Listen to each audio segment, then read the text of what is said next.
നേപ്പാളിലെ കലാപം പൊതുവിൽ നമ്മളെയൊക്കെ അതിശയപ്പെടുത്തുന്നു. നേപ്പാൾ പൊതുവെ ഒരു ശാന്തമായ രാജ്യമാണെന്നാണ് നമ്മൾ കരുതിക്കൊണ്ടിരുന്നത്. ഇങ്ങനെ വയലൻ്റായിട്ടുള്ള പ്രക്ഷോഭങ്ങളും മറ്റും ഉണ്ടാവുമെന്ന് കരുതിയതേയല്ല. അപ്പോൾ ഇതിലെല്ലാം ചിന്തിക്കേണ്ട ഒരു കാര്യം, ആദ്യം ഇതുപോലൊരു പ്രശ്നങ്ങളെല്ലാം ഉണ്ടായത് ശ്രീലങ്കയിലാണ്.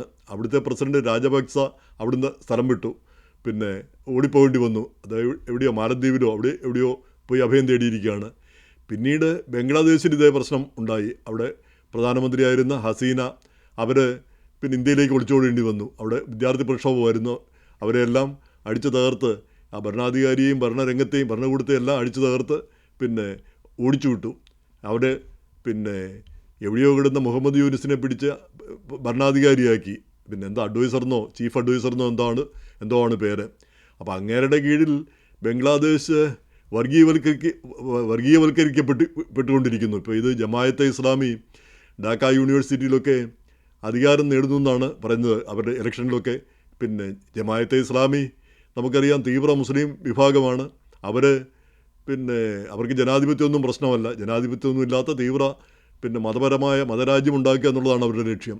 ആ ലക്ഷ്യത്തിലൂടെയുള്ളവരാണ് ഇപ്പോൾ ബംഗ്ലാദേശിൽ മുന്നോട്ട് വന്നുകൊണ്ടിരിക്കുന്നത്. അപ്പോൾ ചുരുക്കി പറഞ്ഞാൽ ബംഗ്ലാദേശും പാകിസ്ഥാൻ്റെയോ അല്ലെങ്കിൽ അഫ്ഗാനിസ്ഥാൻ്റെയോ ഒക്കെ ആ വഴിക്ക് പോകുന്ന ഒരു സ്ഥിതിയാണ് കാണുന്നത്. ജനാധിപത്യമൊക്കെ മിക്കവാറും ഇല്ലാതാകും. ഒന്നോ രണ്ടോ ഫെബ്രുവരിയിലോ മാർച്ചിലോ ആണ് ഇലക്ഷൻ നടക്കാൻ പോകുന്നത്.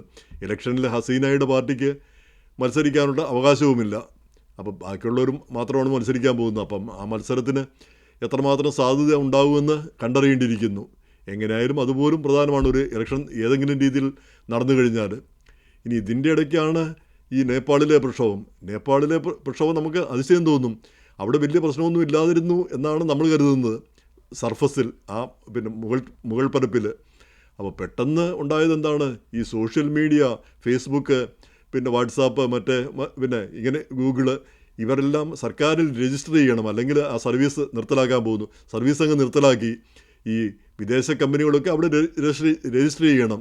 അപ്പോൾ അവിടെ രജിസ്റ്റർ ചെയ്താൽ സർക്കാരിന് എന്തെങ്കിലും കാശ് കിട്ടും എന്നുള്ളതായിരിക്കാം ഒരു കാര്യം. സർക്കാരിന് കുറച്ച് നിയന്ത്രണങ്ങൾ കൊണ്ടുവരാൻ പറ്റും. സർക്കാർ പറയുന്ന പോലെ ഇവർ പ്രവർത്തിക്കേണ്ട ഒരു സ്ഥിതി വരും. എങ്ങനെ വന്നാലും ഈ സോഷ്യൽ മീഡിയ എടുത്തു മാറ്റിയതോടുകൂടി ഈ ചെറുപ്പക്കാർ മുഴുവൻ ഇളകി വശായി. അവർക്ക് കിട്ടിയിരിക്കുന്ന പേര് ഏതായാലും ജെൻ സി. അപ്പോൾ ജെൻ സി എന്ന് പറയുമ്പോൾ 2000-ന് ശേഷം ജനിച്ചവർ, 25 വയസ്സ് 20-25 വയസ്സുള്ള ആളുകൾ, അവരാണ് ഈ രംഗത്തിറങ്ങിയത്. അവർ രംഗത്തിറങ്ങിയെന്ന് പറഞ്ഞാൽ ഈ ആദ്യമേ ആ ഉത്തരവിട്ട ആഭ്യന്തരമന്ത്രി രാജിവെച്ചു. പിന്നെ പ്രധാനമന്ത്രി ഒലി രാജിവെച്ചു.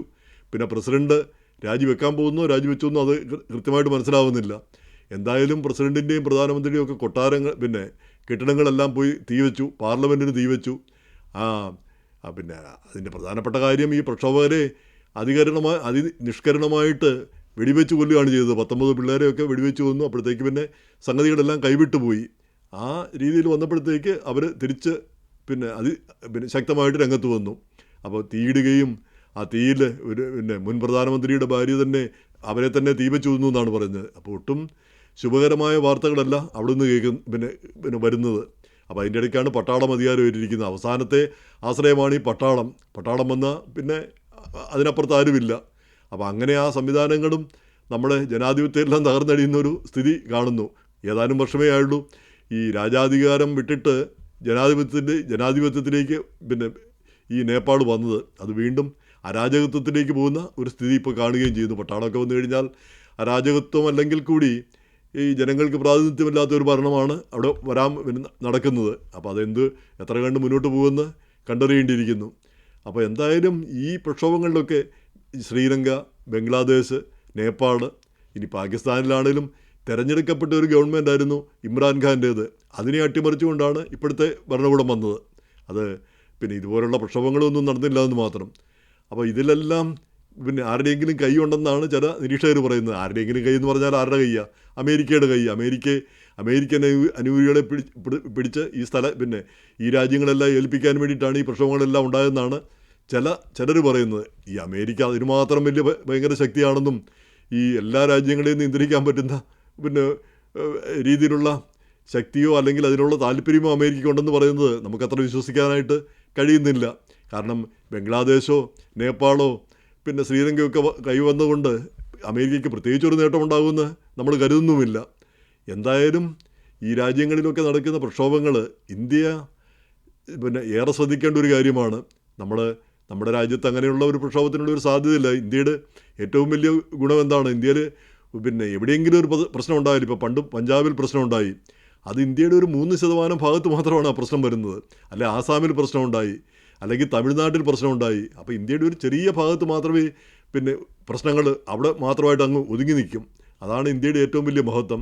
നമ്മുടെ ഏറ്റവും വലിയ ഒരു രാജ്യമായതുകൊണ്ട് ഏതൊരു പ്രക്ഷോഭങ്ങളും ഏതൊരു പ്രശ്നങ്ങളും വന്നാലും അതിനെ നേരിടാനായിട്ട് രാജ്യത്തിന് കെൽപ്പ് കിട്ടുന്നു. മറ്റ് രാജ്യങ്ങളൊക്കെ ചെറിയ രാജ്യങ്ങളാണ്. ആ രാജ്യങ്ങൾക്ക് അങ്ങനെയുള്ള ഒരു ചെറുത്തുനിൽപ്പിനുള്ള ഒരു സംവിധാനമില്ല. എന്ന് മാത്രമല്ല, ജനങ്ങളെ അടിച്ചമർത്തുന്ന ഭരണകൂടങ്ങളൊക്കെ തകർന്നടിയേണ്ടതല്ലേ? അല്ലാതെ അവയ്ക്ക് ഭരിക്കാനുള്ള എന്തെങ്കിലും അവകാശമുണ്ടോ? ഭരണത്തിൽ തുടരാനുള്ള, പിടിച്ച് തുടരാനുള്ള എന്തെങ്കിലും അവകാശമുണ്ടോ? അപ്പോൾ എന്തായാലും മാറ്റങ്ങൾ നല്ല മാറ്റങ്ങളായി മാറട്ടെ.